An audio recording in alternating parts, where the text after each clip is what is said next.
He whare hauora hou,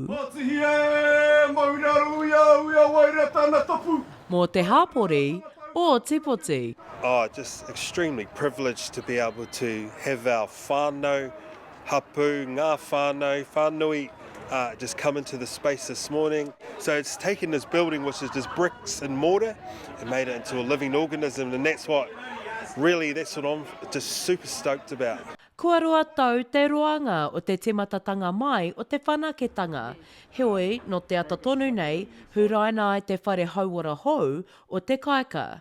Ko tā te kai whakahaere a Matt Matahaere, he 2,500 te mita pūroa, a ka taunaki ki ngā wāhanga hauora me te taha tūhono mo te hāpori o Ōtepoti. We want our whānau to come in here where a place that they feel like it's their own, that they're not going to get judged. They can actually just come in here and get integrated primary and social services. It's always the people working in the hub, it's always the people that come into a hub.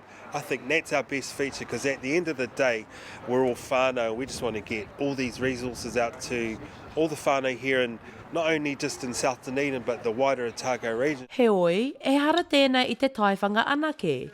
He whare, hei whakakotahi I a Te Kāika, te Whatu Ora, me te manatu whakahiato ora, I raro I te aropa o he korowai manaaki. It's been based upon us building strong personal relationships. Matt and the Te Kāika team have been amazing to work with. The communication has been very easy. It has allowed us to talk openly and in a very safe environment. And we've all had the same goal, really, of building that kind of hauora well-being model and making sure that that's what we embed in the community, because that's what the community deserves. Hei tā matahaere, ko te whāinga matua, kia noho maori-ori ngā whānau ki te whare hauora nei. Well, at the end of the day, we want to be able to build resilient whānau and community. How are people building their own rangatiratanga, right? Because you build it yourself. So what we can do is look at how can we enable that for that to happen for people.